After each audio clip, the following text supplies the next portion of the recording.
So, hey, do you know what it means to make an invisible mistake? I didn't when I started in private practice, and I made a lot of them. This was something that I historically was doing, and I didn't even know it, hence the word invisible mistake. So, what I want to do is explain it to you in greater detail, and then let's have a conversation about what you can do about it once we understand the origins of what leads to an invisible mistake. A typical mistake, if we were to look at the normal mistakes that we make, are we're confronted with a choice. We're confronted with a decision that needs to be made. And we evaluate the landscape or the situation in front of us, and we pick A over B, B over C. And we go down that road and we realize at some point in time in that journey that we made a mistake.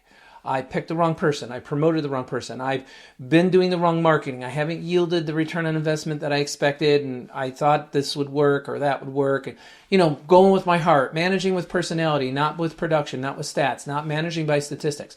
All of these things quickly start coming in so that you realize over time your skill set of evaluation, your toolbox of personal evaluation, and your ability to analytically analyze data, figures, numbers, materials, hard assets, if you will, become sharper. And because of your experience and your knowledge, you become more of an expert in what you're doing. And so you make fewer and fewer conscious mistakes. And that's the normal way in which we look at things. What I want to talk about is the invisible mistakes that no one actually talks about and no one actually addresses, because it is the subconscious mistakes that we make.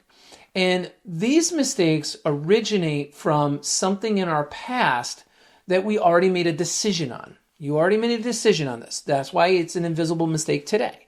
Because today I am challenged with my soft personnel management skills, promoting, demoting, hiring, firing, investing, de-investing in particular talent, individuals, people, processes, programs, projects, materials, persons, places, things, and topics. I can use my conscious ability and my analytical skill sets and my experience as an expert in certain fields to make the appropriate decisions on which path to take when confronted with two paths. But as I'm saying now, we've already made a decision in the past about something similar, and we carry that decision forward into the present time based on the elements I just shared with you: people, places, projects, time, topics. So there is no inspection. There is no conversation in your head. There is no consideration. Based on your past experience, I live my life by making decisions slowly. I take my time.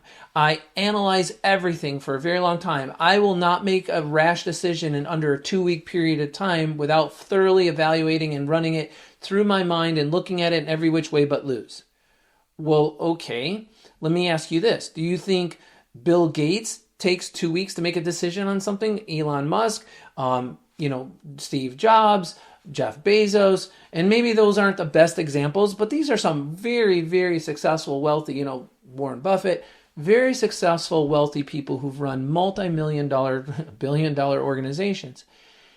The speed of particle flow, the speed in which you move in the motion of making things happen, is directly dependent and directly connected to your certainty, your confidence, your communication skills, and your ability to confront. Your leadership, the perception of you as a leader, as an executive, as a guiding mentor, someone who's laying down the yellow brick road and pathway in which we're going to follow, is directly dependent upon your ability to analyze the situation, evaluate what's in front of you, and observe, decide, and act. You saying that it needs 2 weeks' time of thorough analyzation and evaluation and in-depth thought and consideration on something is just purely a justification of your lack of ability to evaluate, consider, confront, communicate, commit, confidence. Literally, that's all that is. You're justifying for your weakness in this area. And what is the typical human nature to people who live in that world, who experience that degree of uncertainty? The decision is to do nothing. The decision is typically do nothing because you're safer to just stay where you are. It's better to stay where you are. You're not going to go forward because you're afraid you might be stepping out on thin ice. You're not going to go backward because you've already been there before. So you're going to stay right here. And you're going to hope and think that this practice is going to keep running the way it is now. I'm happy with my 120 visits a week. Well, wouldn't you be happier with 220 visits a week? Wouldn't you be happier with 2 offices instead of 1? Maybe, maybe not. But it has to do with what your ideal scene is, like what you're committed.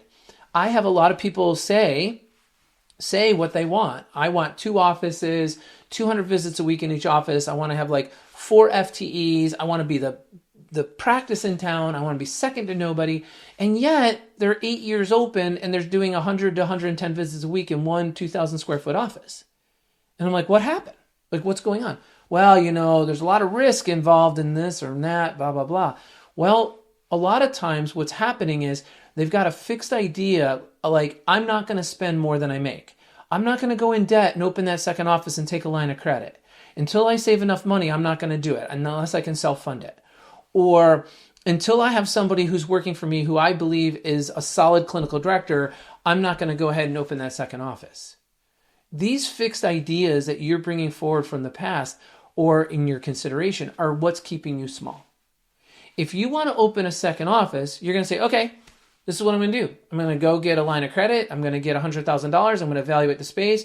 I'm going to go ahead and find somebody who can work here solidly and replace me so that I can go be the clinical director and opening the next office. I'm going to outsource all my admin, less people on payroll, less people to manage, less people to direct, less people to cover, less overhead. And I'm going to start seeing the magic 100 patients myself and then replace myself. And then I have that therapist then there, and I'm going to invest in them and develop them as a clinical director of this office. And then I'm going to put them on a profit sharing program on net revenue of 3 to 5%.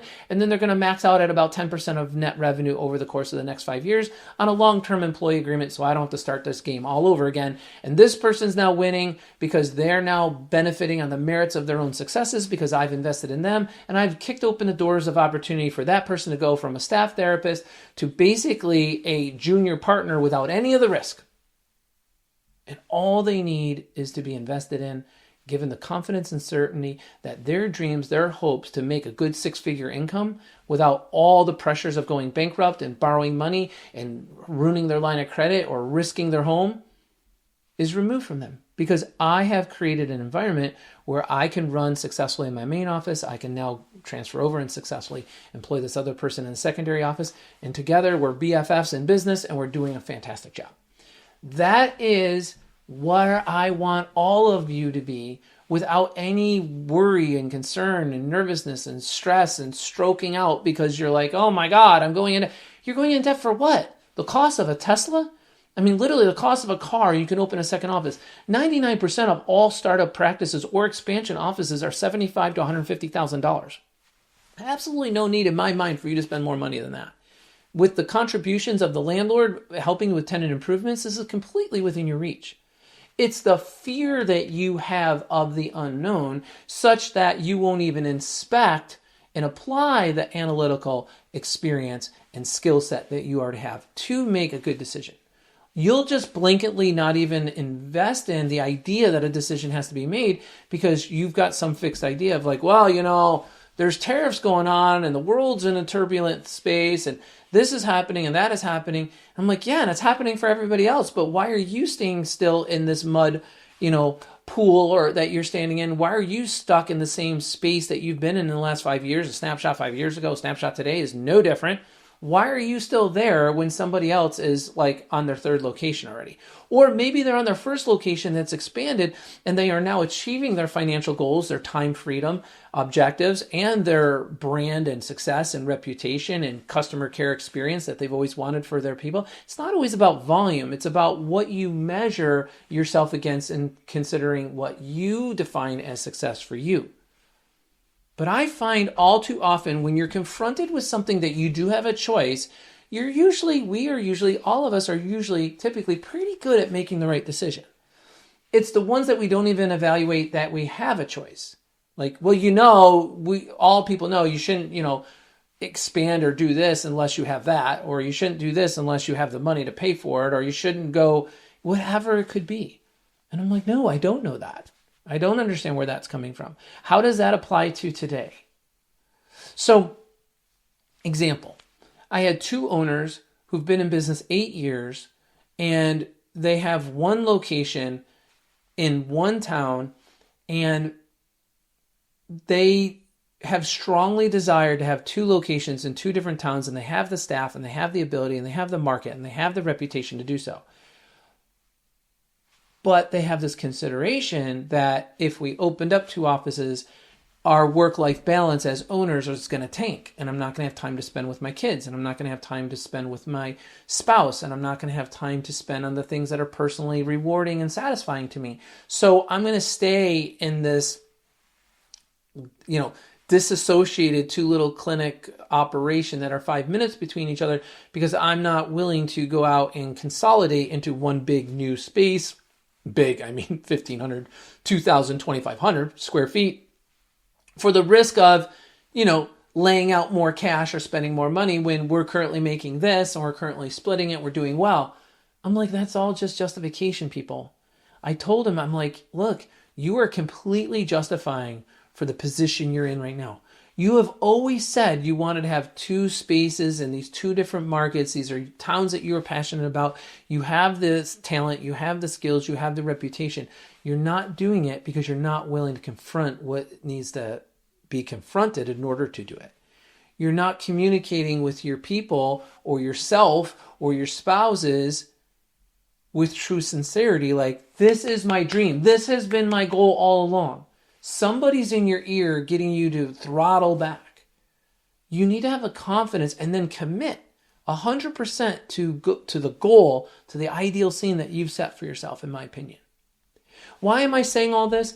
Because I think innocently, inside, these invisible mistakes that are being made, that are subconsciously decisions that you made based on some fixed idea at home or with your grandfather or your aunt, your uncle, or your spouse, or somebody at some point in time, may have applied well then, but they're being misapplied today based on people, places, projects, topics, objectives, and most importantly, your heartfelt and your heart-desired goal for what you've envisioned for yourself as success in this industry. Look, healthcare in the United States is an imperfect system, I know, but you can make it what you want if you're willing to massage, mold, and shape the clay to your liking without any consideration, without any counter intentions created in your own mind. And if you do that and you eliminate that from the equation, then it's just all gas pedal forward. Remember, the most successful people in any business or industry did not get there alone.